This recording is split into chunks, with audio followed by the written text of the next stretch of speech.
Good evening, everybody. This is the Community Consolidated School District 46 Board of Education meeting for Wednesday, June 23rd, 2020 at 6:30 p.m. We are located at Frederick School at 595 Frederick Road. First order of business is a call to order and a roll call, please. Weedman? Here. Mack is not. Braden? Here. Anderson? Here. LaCroix? Here. Miller? Here. And Nash. Here. Okay, that gives us a quorum. Next is Pledge of Allegiance.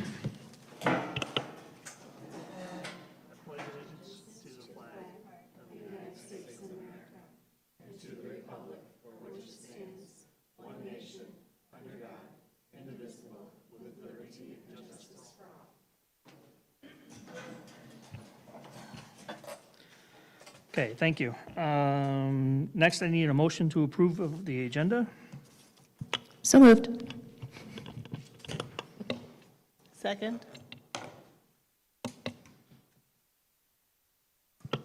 Miller?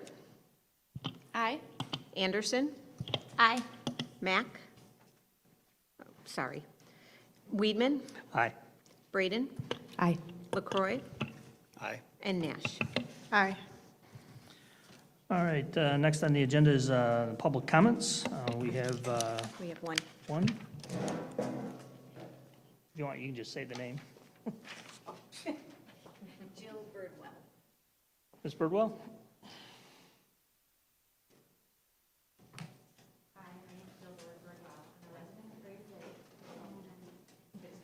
Yep. Hi, my name is Jill Birdwell. I'm a resident of Grace Lake. I've had 3 children that went through the district and one that's just starting as well.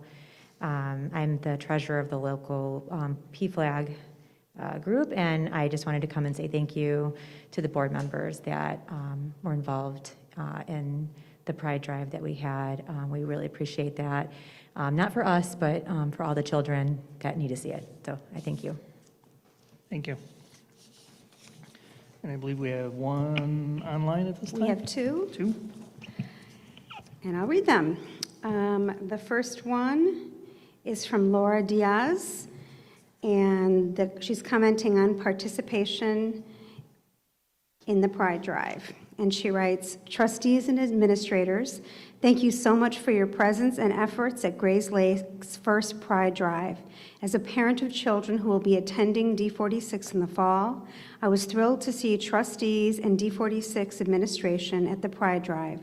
No matter who my children grow up to love or how they identify, they deserve to be respected, valued, and affirmed at their school. According to a Human Rights Commission report published in 2018, only 26% of LGBTQ youth said they always felt safe in their classroom. And just 5% say all of their teachers and school staff are supportive of LGBTQ youth. Every child deserves to feel safe, valued, and affirmed. Your presence at the Pride Drive and continued support for equity in education can help move the needle on that alarming statistic. I am so thankful to your work, and for my children to attend a school district where the leadership leads with love and the pursuit of equity. Laura Diaz, Grace Lake resident." And we also have from Chris Hartman, commenting on the Board of Education's participation in the Pride Drive. Dr. Glickman and Board of Education members, I would like to take this opportunity to express my enthusiastic support of and appreciation for your participation in the Pride Drive on June 20th. The fact that you took time out of your busy schedules to support PFLAG and contribute to the event's success speaks volumes about your commitment to every child and family in D46 feeling welcome and accepted for who they are. Your participation at the event sent such a positive and powerful message to the community. All are welcome in D46, where diversity and being who you are is celebrated. When leaders such as yourselves stand up for marginalized communities, the positive effects extend far and wide. Your presence at the event told every person there, children are safe in D46. They can be who they are, and we will accept and protect them as they learn and grow. During a time of so much violence and hatred directed at the LGBTQIA community, this is no small thing. It fills my heart with so much hope, knowing that children in D46 are learning the importance of inclusivity, empathy, and acceptance under the guidance of incredible role models in the district. Thank you for all you do. In appreciation, Chris Hartman, Grays Lake resident. And that is it for public comment. Okay. Next we have is presentations. We do not have any presentations. All right, skip that one. Board reports. So first of all, thank you to everyone who submitted feedback. If you remember, a few weeks ago, I sent the org chart to everyone just to get feedback. I sent it back to the graphic designer, who's a D127 new grad, and he's been working on it. He sent the version that I just sent back to you. And then we have just one more set of revisions, so I'll send it out to everyone again in the hope that we can think about how to use it at our July meeting. And then we can continue working on that second page. So again, thank you for everyone who gave some feedback to that. Appreciate it. Jason, you got me thinking about food systems with your comment about kitchens last meeting. And I found a webinar that talks about health inequity, looking at food systems and community health. It's on Monday. So I didn't know if anyone was interested in that, but if you are, let me know and I can send you the contact information for it. And then the other thing that I attended was a Building Back Better plan webinar, which is about infrastructure planning. It's related to the GRI, the sustainability initiatives that the UN has put together, and it comes all the way back to how we spend ESSER funds. San Mateo District in California put together guidance for that. So if anyone's interested in taking a look at that brief, I can also send that to you as well. I found it pretty interesting. Christy, before you move on, or before we move on to another board member, at the last meeting, you were attempting to share information about the paper that you had published, and we couldn't hear well, and I tried to fill in, but honestly, this is information that the board deserves to hear, and they should hear it from you. So, because I know you work so hard on it, it would be wonderful if you'd share that information. So there is an organization called the Green Schoolyards Initiative, and one of the committees on that, from that initiative, is the National Outdoor COVID-19 Outdoor Learning Response. And they have put together a resource library that includes a whole bunch of things. It looks at how schools have responded to COVID and used their infrastructure to bring kids back on campus as soon as possible.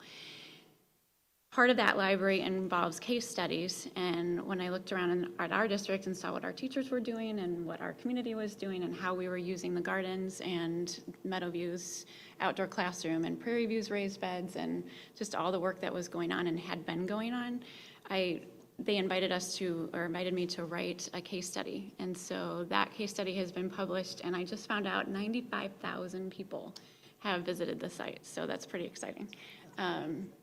And I've sent you links, I'm happy to send it if anyone wants to take another look, but it was really fun to interview different principals and parents and people who've worked on our classrooms and outdoor spaces for many more years than I have, and find out what the history about that was, and then have it published with pictures. It was super fun to do, and I just have a lot to be proud of, so that's what. And I apologize, I did not realize the feedback was as bad as it was until later, so sorry if I burst your eardrums. No, you didn't at all, but really thank you so much for your hard work on that project. It was a real point of pride for our district, so thank you. Anybody else? I wanted to just add on to some of the other comments that were shared tonight. Thank you for everybody who supported the board being at the parade and made signs for the board being at the parade and came to the parade. And thank you to our community's PFLAG for putting it together. I think it was, it was super fun and very emotional in the moment and very positive in the moment. And I enjoyed it very much, but then today I was even thinking about that it's more than that, it's critical. It's critical for our students to see themselves not just accepted, but affirmed here and welcomed here. And I think that, if one child saw us and made the connection in their head that this was a good and safe place for them to be, then it was worth our participation. So thank you to everyone who supported it and participated.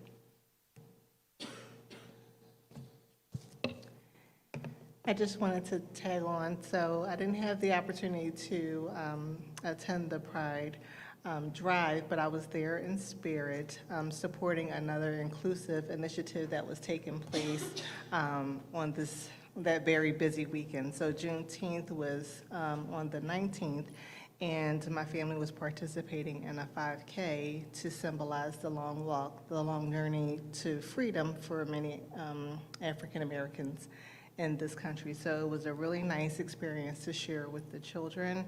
I will admit, I cannot read a map even after downloading the Rollins-Savannah map. So we actually walked like a 10K by the time I was done.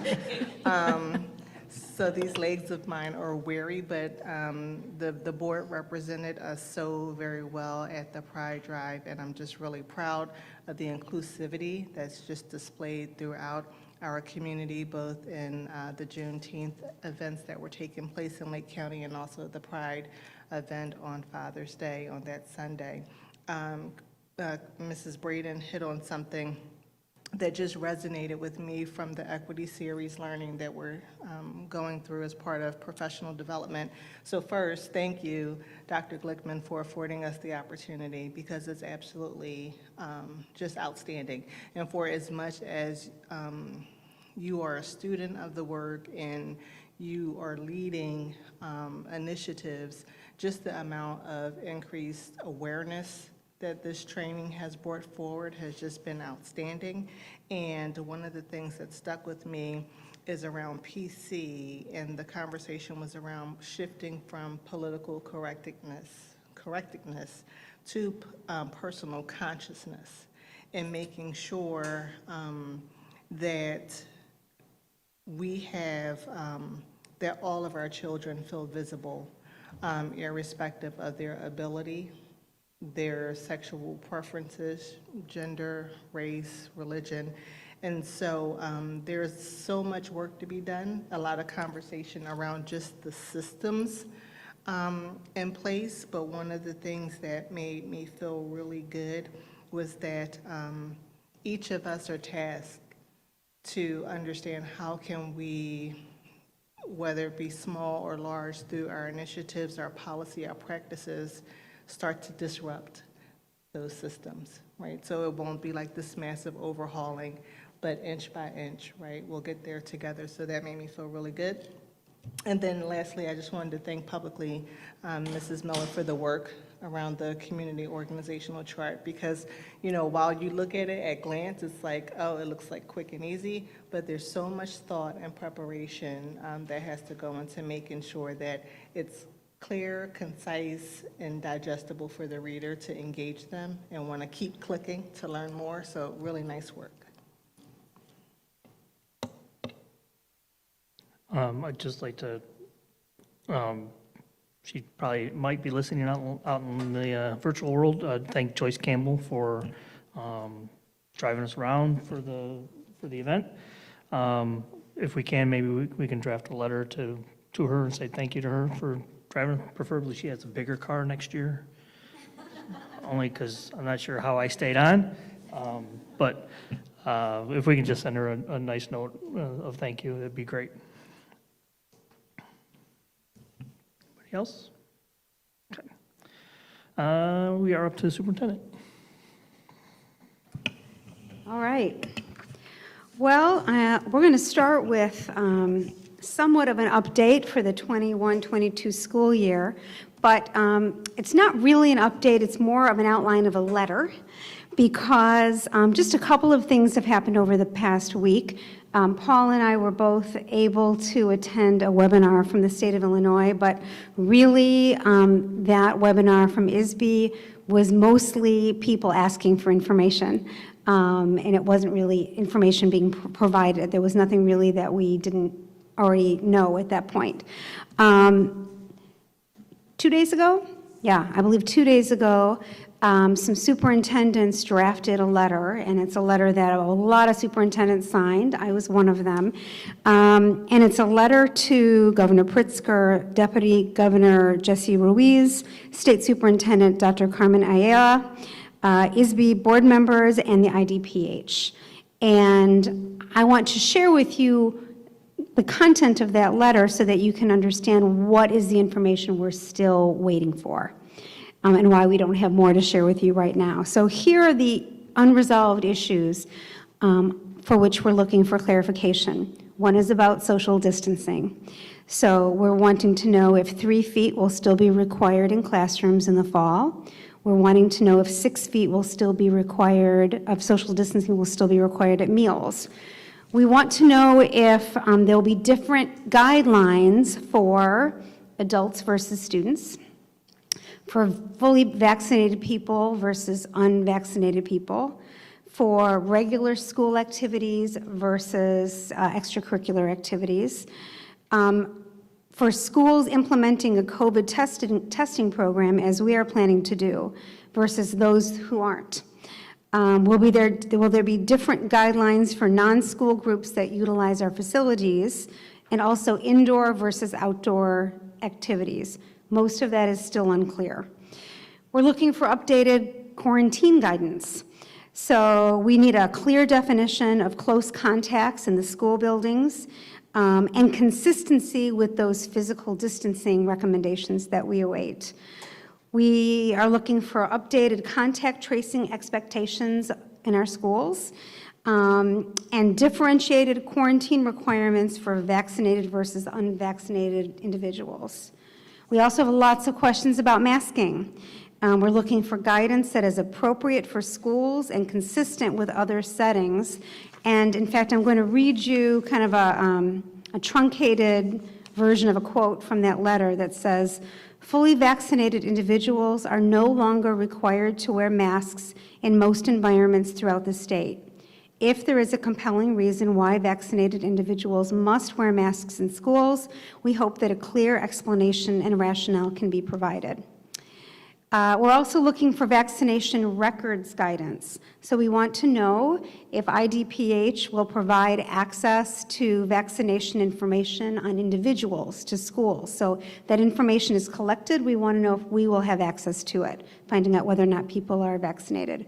Will schools be expected or allowed to collect and maintain vaccination data from students and staff members? We don't know that.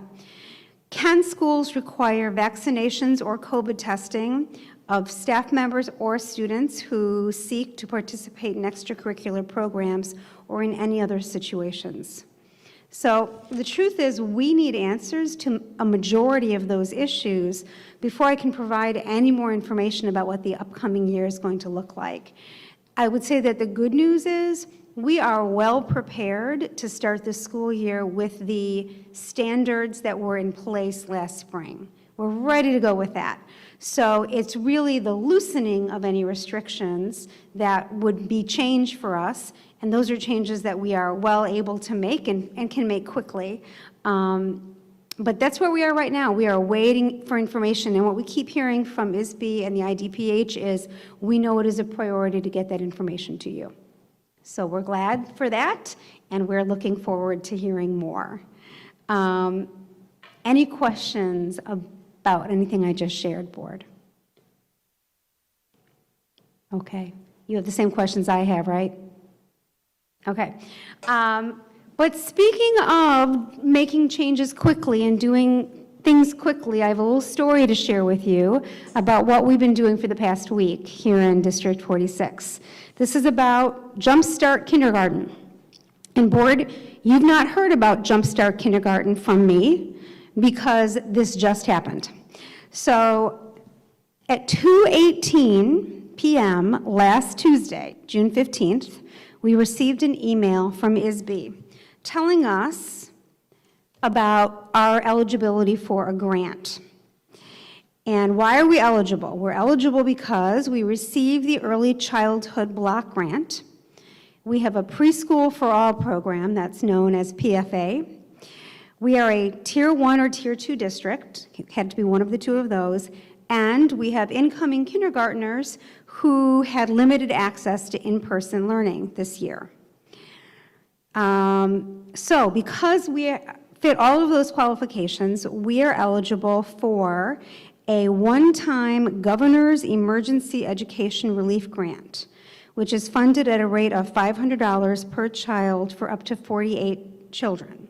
Quick math, $24,000.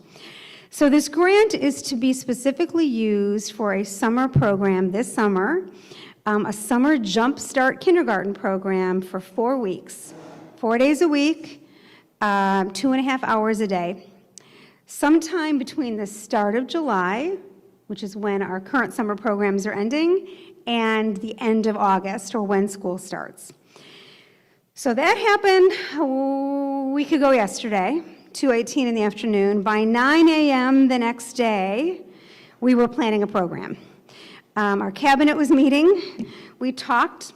I'm sure you're not going to be surprised. We talked first about how much we wished we'd had that information back when we were planning our other summer programs. That would have been awesome.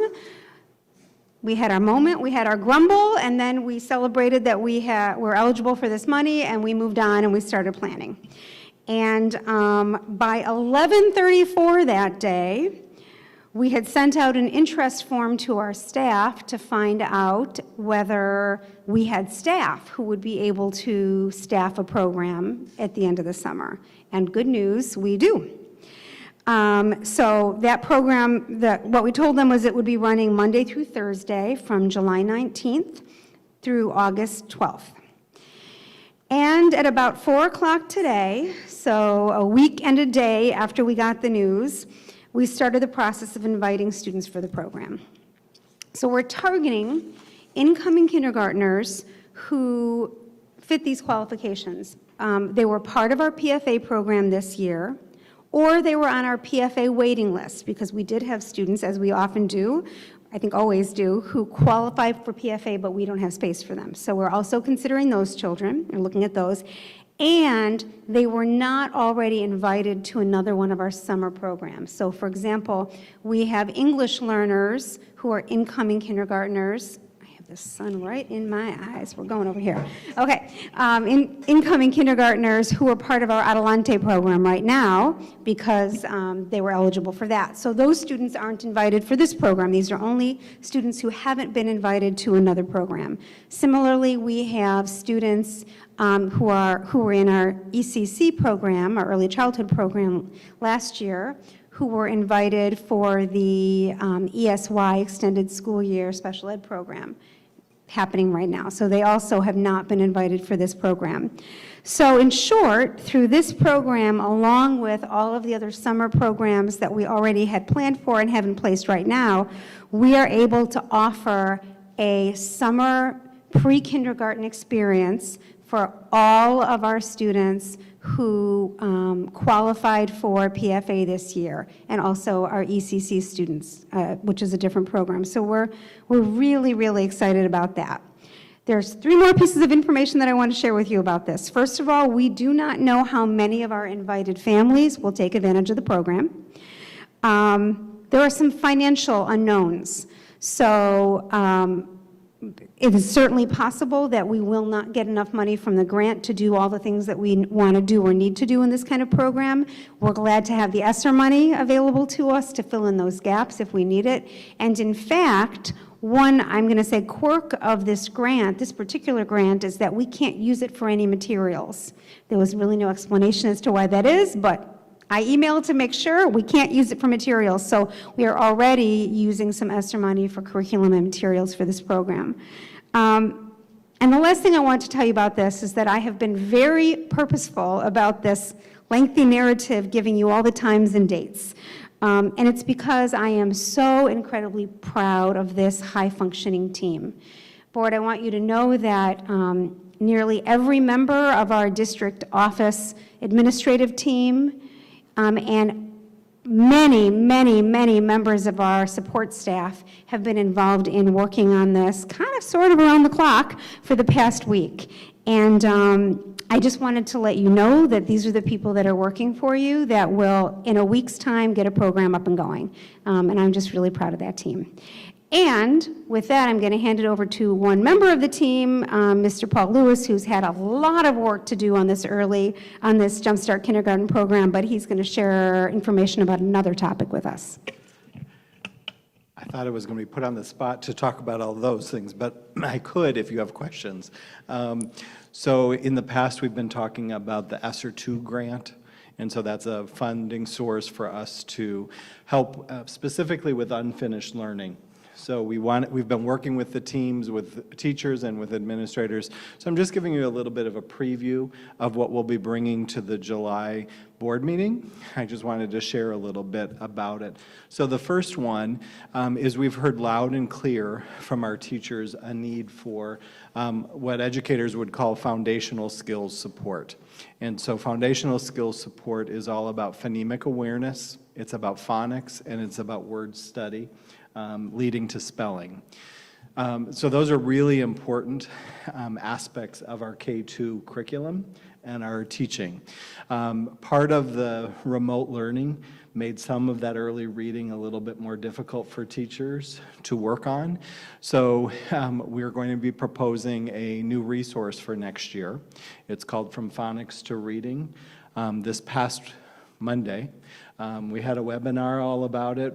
We had 16 staff members volunteer their time to come and listen and give feedback. So that was amazing. Overwhelmingly, the support is huge. To have a consistent, easy to use, engaging, interesting resource for our students. So it is a workbook, but it has lots more to it than just that. But the whole concept, and my dear friend and colleague Heather Lorenzo has been sharing how important that whole concept of foundational skills is, because if we don't do that right, it leads to significant issues later.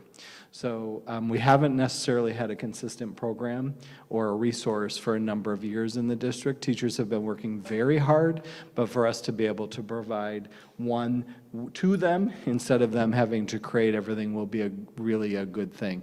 And it fits in the definition of unfinished learning, because we think that our students, especially, and it's for K2, really are going to need that in-person deep dive into some of those skills. While the teachers worked on it, and I'm going to compliment our teachers greatly for what they did during remote learning, we realized that that was something that was necessary. So on July 7th, we'll be bringing a proposal. It doesn't go over the major impact amount, but we want you to know about it. And so we'll be hopefully requesting those materials to order them as quickly as possible for staff K2 to have for the next school year. And I'm saying specifically for next school year because I'm going to come back to that. And on top of that, the other area that we have been looking at, you may know that last year during remote learning, many of our companies provided free resources. They extended free trials, they extended free opportunities to use their products. We were very, very selective in the ones that we encouraged our staff to use, and we actually wanted to maintain that because we wanted consistency, which is part of our district goal about having a consistent resource for students. So there was one that we used last year, and it was called Amplify Reading. And it was an online reading program meant to be individualized. It's meant to be for wherever the student starts, it's meant to help them grow. Teachers are able to get reports to see how the students are doing, and it also tells teachers what areas they're going to need some individual support with by a teacher. And so we like that idea. So we got survey data from all the teachers who were involved, we got survey data from all the administrators, and we met again to figure out how we wanted to move forward with that, if we wanted to move forward with that. Overwhelmingly, our students and teachers from grades 3 through 8 really thought it was a worthwhile resource and a thing that we wanted to consider. So again, at the July 7th meeting, we're going to be bringing a request for a contract for 1 year. I'm saying that's specifically for 1 year for Amplify Reading for our students in grades 3 through 8. And what I'm really excited about as one of the things in our plan for next year that was presented was that every school is going to have at least a 30-minute intervention block. And so that will be for pulling kids who need direct support and extra time. Well, this is going to be a great tool for all the other kids if they don't need to be in a small group at that time. So it will be very productive work. The thing we heard very greatly from kids, our students, was how much they loved it. They didn't want their teacher to stop the time from them to use it. They wanted to keep going with the story. It's kind of choose your own adventure kind of a thing. So depending on how you work it, the story changes and modifies, and there's a lot of features in it that you get to create things and tools and all kinds of things. So it's perfect for that age group because they like doing those kind of things with video games, and so it was our closest way to do that. And the thing I also like, it is not just for our students who need help or who might be below. It will be a great tool to extend and enrich all the other many kids who will need and deserve that as well. So I wanted to give you a little bit of feedback, so it wasn't a little bit of advanced warning or advanced information, so it wasn't a surprise in July when we were coming with that. And that too would be paid out of ESSER 2 money, and it fits into how can we support kids with unfinished learning or additional instructional materials. So I personally think those are great uses of that money for the 1 year. And the reason I keep saying that it's for 1 year is as part of our ESSER ARP, sometimes we call it ESSER 3, but it's ESSER American Relief Act, ESSER Plan. American Rescue Plan. I'm looking at Lynn because we always mess that up. One of our goals for next school year from the Teaching and Learning Department is to do a complete review of our K-8 literacy materials. And so we're going to need the whole year to evaluate sources, vendors, material, all the options that we have out there. For hopes for the 22-23 school year, we would use the ESSER ARP money to purchase a new literacy curriculum for the district. So we don't want to rush. We don't want to make a hurried decision about that. We want to take the whole year to research and evaluate and make really good decisions so that we can spend that money wisely. That has been shared with staff. Staff are beyond excited with the concept of new literacy materials coming for us in 22-23. So we all think that the foundational skills work, the K2 and the 3-8 Amplify, would be a gap, to fill the gap for next school year. We might decide that that's what we want to continue with foundational skills, or we might like the foundational skills things that come with the new set. I could not let us go another year without providing some resources for foundational skills. Lynn, you asked me to also make sure I talked about it, and I had it written down, but phonemic awareness is how kids manipulate and use spoken language, so segments of words and how we put words together, how all those letters. Phonics is specifically, and in English phonics is very difficult because the rules change in many, many circumstances.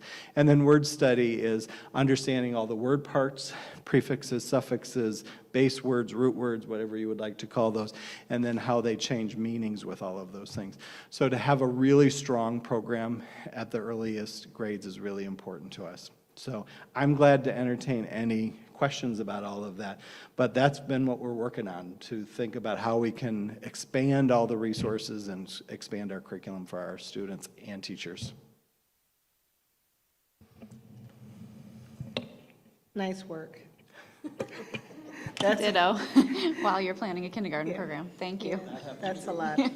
That's a lot of content and rich information to bring forward and get together in just a little over a week's time. I'm just curious to the number of invitations that have gone out. So I sent those invitations, and so the grant was for 48 students. We narrowed it to 46 students who met the criteria. So I sent invitations to 46 families, and we're preparing for 3 classrooms if we need 3 classrooms. So we'll see how the numbers work out. We haven't made agreements with teachers yet, but we're planning resources, math materials, and literacy materials for 3 classrooms.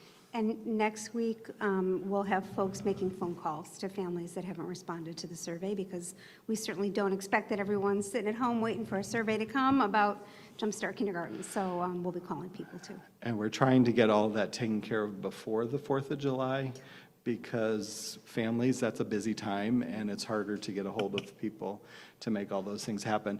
But also for that to happen, we need enough lead time for the buses to work on a bus route.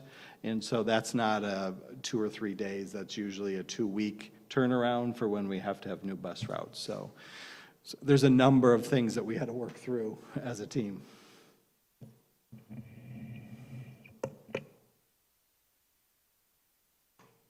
Anybody else have any questions? No? Okay.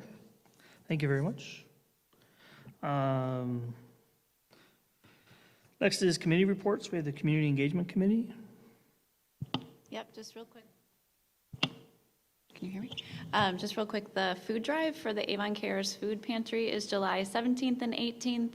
You should start seeing communications going out now. Just the paper flyers are going out into community spaces in Haynesville and Round Lake and in Grays Lake.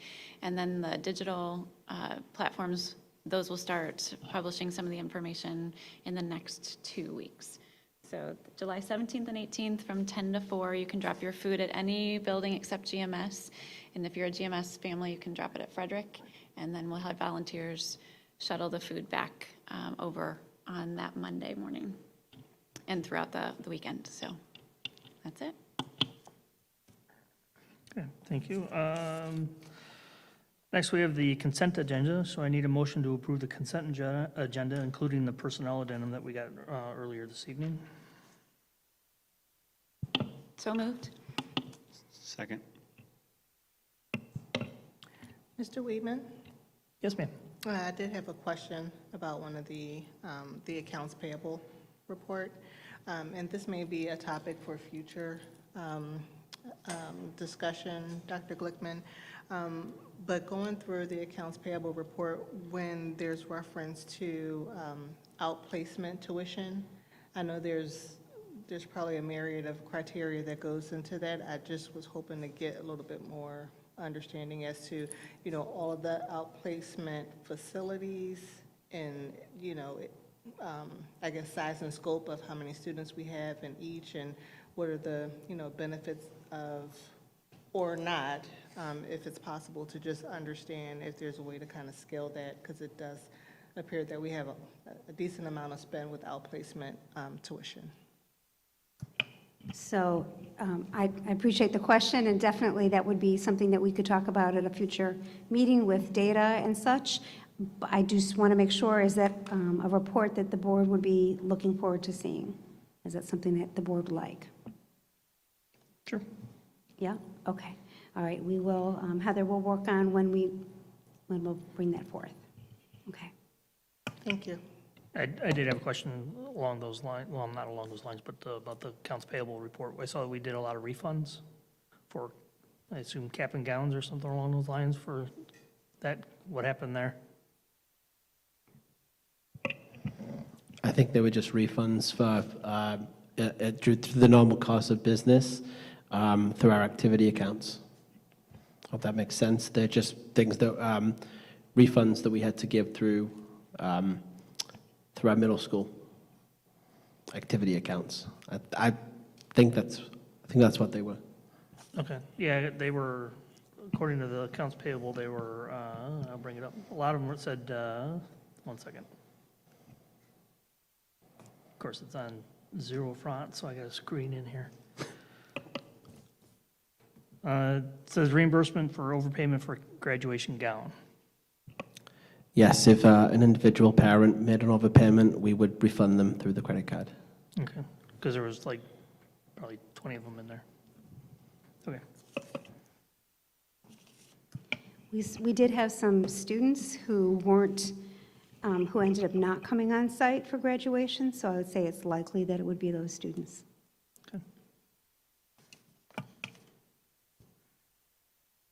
Any other questions? Okay, roll call. Braden, Aye. Nash, Aye. LaCroy, Aye. Anderson, Aye. Miller, Aye. and Weedman. Aye. All right, we are up to action items. The first one is a motion to approve the resolution for the development of a finance committee. So moved?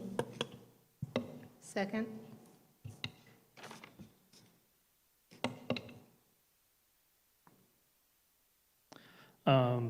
Sorry, I blanked out there. So I heard from Jason, Christy Miller, and obviously myself about joining, and Tamika, you wanted to be on it too, about being on the board. So we'll start with that as our initial board meeting. So I don't know if I actually have to officially appoint them to the board. You're all appointed to the board. So we'll work on getting a schedule together for that with Mr. Wildman. It'll probably be, before a regular board meeting, so we can go into some of the topics we need to go to. And again, it is open to everybody to come in, say your piece, or throw things at me, and we can go from there. Okay. Thank you. The next is a motion to, Nope, we need to, oh, sorry, yes, we need Okay. to do that. Weedman, Yes. Miller, Aye. Nash, Aye. Braden, Aye. LaCroy, Aye. and Anderson. Aye. Okay. Next is a motion to approve the termination of employment for Nicole Olin, a probationary employee of the school district, effective immediately. I'll make that motion. Second? Any questions? Nope, okay. LaCroy, Aye. Braden, Aye. Anderson, Aye. Miller, Aye. Weedman, Aye. and Nash. Aye. Next is unfinished business, but we have nothing under there, so we'll be going to new business. Discussion of IASB delegates for the November conference. So we need delegates for the conference, and in the past, Jason has done it and Stephen Strack has done it. So we I've usually done it need, the last 2 years, and I just want to say it's a pretty interesting experience. The parliamentary procedures that go on there, there's high school kids there that proctor the meeting, and they're running back and forth with their Robert's Rules of Order books, and I enjoyed it a lot, but I think it's time that someone else get to get that experience. So I highly recommend it. Is that the Saturday morning, Jason, of the meeting, or it was pre-COVID? Yes, bright and early Saturday morning. Yeah. Again, usually right highly at- recommended. It's usually right after the keynote on Saturday morning. It's like the first session right after that. Okay. I'd be interested. I went the wrong way, sorry. I'd be interested unless somebody else is really, really, really interested, or I'd be happy to serve as an alternate too. Yeah, I didn't know if you had a recommendation, Jason, that you were making, other than yourself, obviously, but did you have a recommendation? I think she was asking if you were going to do it. I think whoever's most interested, as evidenced by a floor speech right now. And it's just the one plus an alternate? Yes. Okay. Yeah. So Christy, I can be your alternate? Okay. All right, There you go. done. And I assume we'll see the policy changes that they're going to want to have votes on coming in soon then, right? Yeah, last year those were a little last minute, so it'd be great. Yeah. Well, Take a you'll- look at them a little You'll get them earlier. when we get them. I know, I know. I guess that'll be on the topics for future agenda items. Yeah, we have nothing yet from them. Okay, thank you very much, both of you, for stepping up and taking care of that. The next is the discussion of miscellaneous and substitute wage rates. Good evening, Board. For discussion this evening, I bring to the Board a list of miscellaneous rates and substitute rates. This is the first time that such thing has been brought to the Board. We're hoping to make it an annual item on our summer board meetings so that we can go through and adjust rates as necessary. These rates are not specified in the collective bargaining agreements because they are positions that are often filled by individuals who are not members of our district. They're not employees of our district. So after reviewing, the big one is the substitute rate. That's always a question, an ongoing thing. After reviewing a survey from our surrounding districts throughout Lake County and parts of McHenry County, CCSD 46 pays $110 for our daily sub rate. The average was $113 per day, so we are just shy of the average rate. Most districts are at 110 and 115 per day. My recommendation, after speaking with Mr. Wildman, would be to increase our rate of 115 per day. We've reviewed this information as it pertains to the budget, and that money will be budgeted for it. Also, in an attempt to recruit and retain highly qualified subs, we are looking to create a loyalty rate for any substitute who subs over 20 days within our district. So, give them a pat on the back and a thank you very much and increase their daily rate. Hopefully they'll stay with us more and be able to work with us. And that will also attract more people and bring them over from other districts. Because oftentimes subs are in 2 or 3 districts, and whoever calls them first in the morning, or they can take a look at their schedule and pick some dates. So hopefully this brings some more subs to us. Another area that if you look through this, there was a TBD rate. This is our homebound tutor rate, which has gone unchanged for over 6 years. I tried to do some research and went as far as somebody, one of the administrative assistants over at in the Special Pupil Services Department said it's been this rate for the 6 years I've been here. Said that's all I needed to know. So it has remained unchanged since then. Due to Mrs. Lorenzo and I being ships passing in the night with our vacation schedules, we have been unable to discuss this, but come July 7th, we will have a rate for you, and I'll have it to you prior to that board meeting. Some of the other rates we would not recommend a change. They're very stable. Any questions?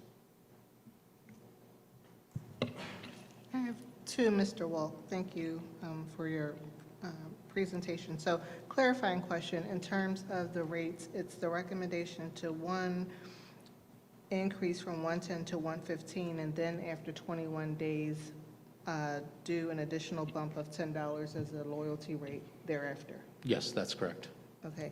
And then my second question was with regards to D127, like on the chart that was there for comparables. I may have overlooked it, but I didn't see D127 on there. Do we have a sense for where they are with their sub rates? They did not report on this survey, Okay. so I do not have their number. They didn't respond to the survey. I believe it's a little bit higher. I do want to jump in, though, to just comment that we look at raising our rates to be competitive, and typically elementary districts and high school districts are not competing with each other for substitutes anyway. So somebody who wants to teach at the high school probably doesn't want to teach second grade. They might want to do middle school. But so, and just like with many other things that are different from elementary districts and high schools, I think it's likely we would find that the subrate for the high school would be a higher rate as well. Thank you for that clarification. So then it's safe to say that all of those comparables were K-8? There's one Because it or popped in two my mind high only school 'cause that's what I districts. saw, high school There's a districts, couple somewhere around. unit districts. Okay. So your K-12 districts. And then if you take a look at the lower end, we're looking at Township 113. Well, that's the Highland Park, Deerfield High School District. We're not going to be able to compete with that. Right. 117 is Lakes and Antioch as well. That's the high school district as well. So the higher rates, yeah. Okay, thank you. And Chris, does that loyalty rate start over every school season? Yeah, yes, that would start over each year.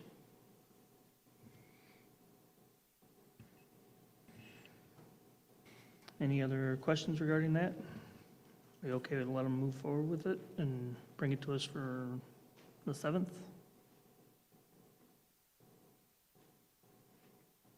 Okay. Yeah, thank you.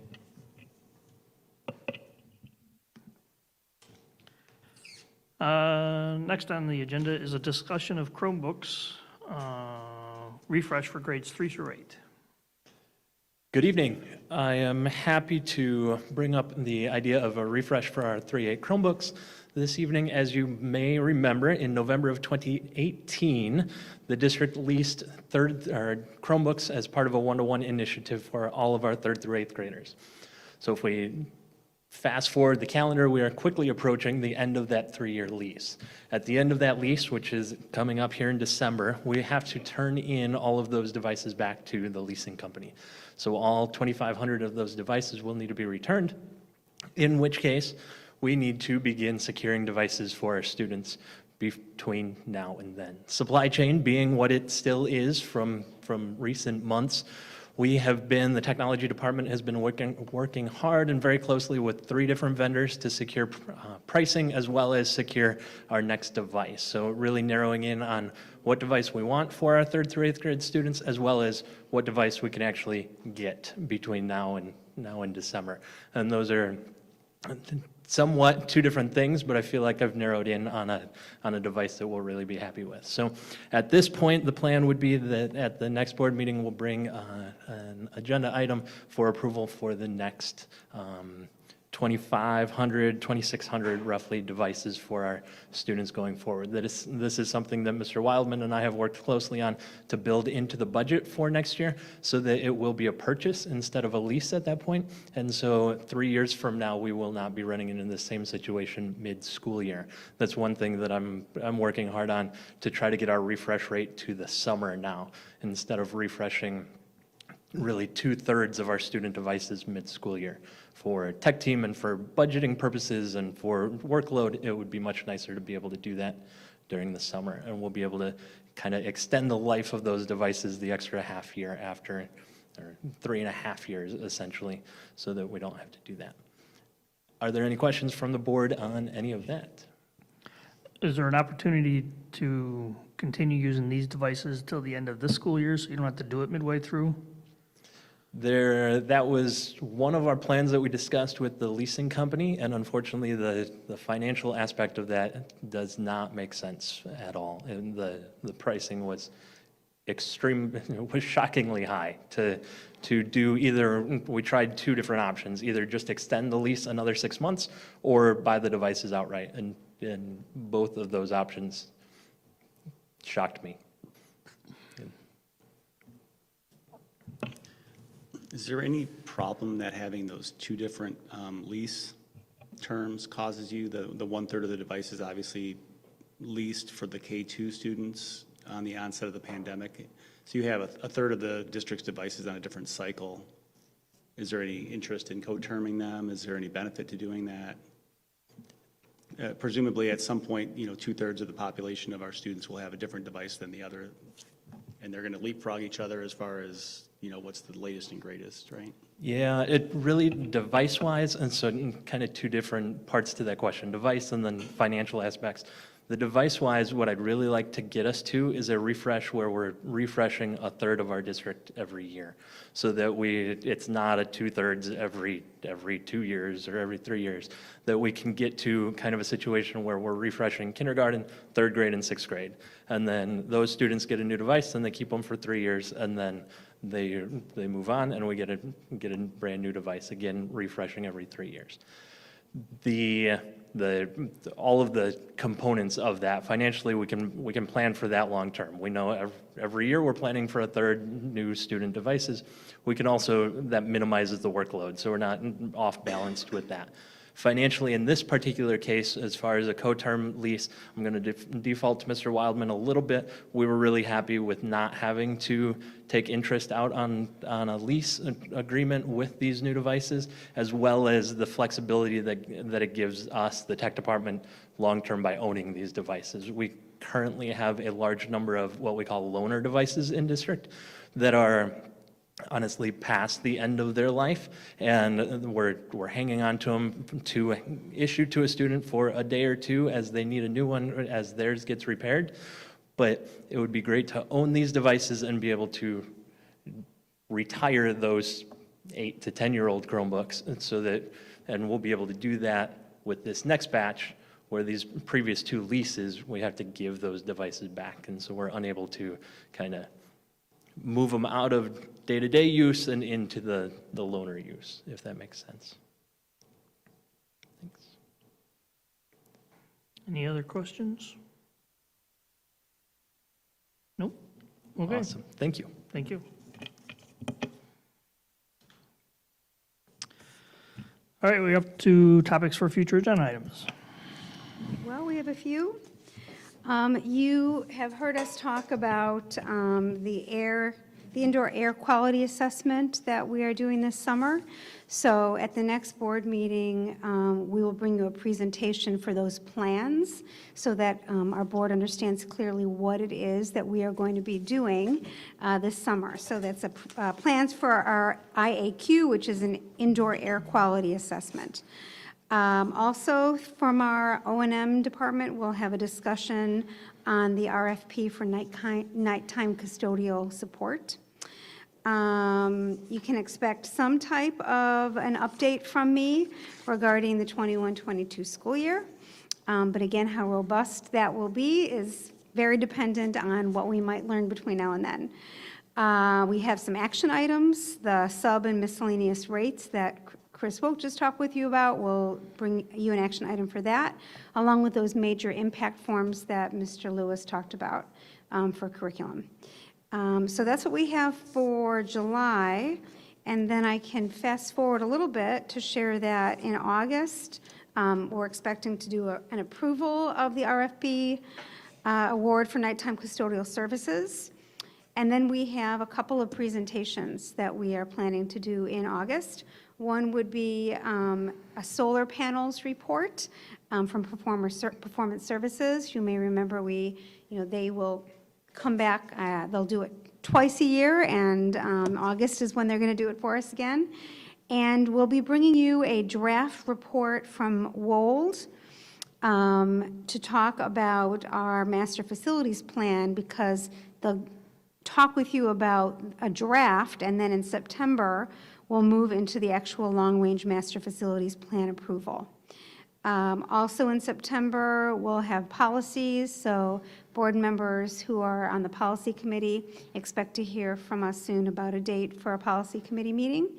And also a report from Arbor on food services that you've asked for. And then added this evening is sometime this fall, information about tuition and outplaced students. That's what we have at this point. Anything that anyone has to add?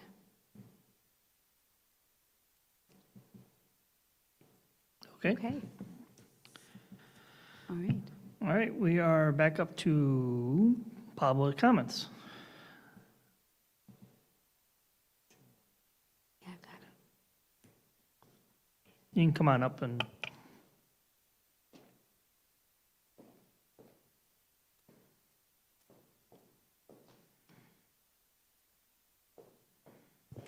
Hi, I'm Michelle Cunny. Oh, hello. Nope, you turned that off. You need to turn that back on. Yep. That's why the green light stays on. Got it. I'm not here to start anything negative. I just want to address the, I'm sorry, responsive or culturally responsive teaching, learning, and leading standards bill that was passed, and have an honest answer from someone about what you will be implementing in this district. I know critical race theory is not something people want to talk about or admit, and I understand, but I cannot and will not send my child back to a public school at all if that's just going to be the case, as well as sexual education starting in first grade. Because I've seen a lot from other states and schools that have done this or started this stuff earlier, and it's appalling because there were videos shown to first and second graders, and as well as I believe kindergartners, about why it feels so good when they touch themselves, and then the video is disgusting and not appropriate whatsoever. And then one teacher had the kids do it after in class, as well as the fact that I believe if you guys are doing critical race theory, and you don't have to really admit it if you are or not, it doesn't help. It does nothing but create more division, when I thought the point of this was to include everyone, to talk to everyone, love everyone, or not judge anyone by the color of their skin. When now Martin Luther King is being canceled, with his famous beginning of that speech about content of character versus color of skin. I believe that is, for the most part, in the United States, very much how we work. There is racism. There are racist people, absolutely. I was just in Georgia at my parents' beach house in Tybee, and I went to Savannah, and I saw it firsthand, and I immediately called the police because there were children with their parents being attacked, for the most, pretty much. So, I mean, I know that it's real, but it's not in our students. Our kids are too young, and I feel like separating them in a way that brings racism into it is not okay, because really my children are friends with all colors of, I don't even know, ethnicities, I don't even know what the right word to say is. And they never once notice, I mean, yeah, I'm sure we see color. I understand that. That's not something that people can claim they don't do or see. But kids especially don't understand and don't care. And doing this kind of thing in education in general, yet alone first grade, second grade, is only gonna make our children notice the differences, and that terrifies me, because I don't want my child to be blamed for anything, because he's never, I mean, my gosh, he's 7, and he doesn't see it, and I don't want him to see it. And we've had discussions with him, because we do have very close friends who have mixed race students in the school district as well. And we had an issue on the bus last year, not last year, I guess it was 2 years ago. And there are direct neighbors back, behind us, where one child was just trying to get attention. So he started some issues with my son, and then it got worse and worse, and I contacted the school, and, everything was discussed with who it was appropriate to discuss it with. And then I finally just called my friend, and we had completely different stories. I mean, there were the reports from the bus driver, but what really happened was basically kids not knowing how to finish telling the story and wanting to make it seem like they're right and they didn't do anything wrong, so they blame the other child. But this child happens to be mixed race. And immediately we had to have this conversation with them because of words that were used and stuff, and they didn't get it. They just thought that they were kind of playing around, and then one got angry and did something kind of violent, but not really. And most of the other stuff were just things that were told that our children told us were not true. They didn't have her happen. And I can't understand why nothing is mentioned about this stuff other than like equity, inclusion, and all of that on your website. And no information has been given about what the changes will be when this next school year starts. And with that, I can say, I guess I've said all I need. Yeah. Otherwise, I'll just go on and on. You'll be here if you stay like until 12. Yeah, you don't want that. So, thank you. Thank you. Okay. Jim, we have 2 online. Yep. I'd be happy to read. Yeah. Rachel Rezick, commenting on Pride Month, states, I would like to thank the D46 board for participating in the PFLAG Pride Drive this past weekend. The school district and the board are here to serve every student, and it is critical for our LGBTQIA students to know that everyone does indeed mean everyone. I hope the full board will participate next year. Anna Osis, commenting on board support of Pride Drive. It was wonderful to see our D46 Board of Education at the Grays Lake Pride Drive spreading the message of love and acceptance. Your message of teach love is spot on. Thank you. Okay. Thank you. All right. Next, we have to go into a closed session for a little bit. We don't expect any action coming out of it. The action we take will be at the next board meeting. And so I need a motion to go into closed session. So moved? Second. LaCroy, Aye. Nash, Aye. Miller, Aye. Anderson, Aye. Weedman, Aye. and Braden. Aye. Okay, thank you, everybody, for coming tonight, and we'll see you in a couple weeks. You don't need to.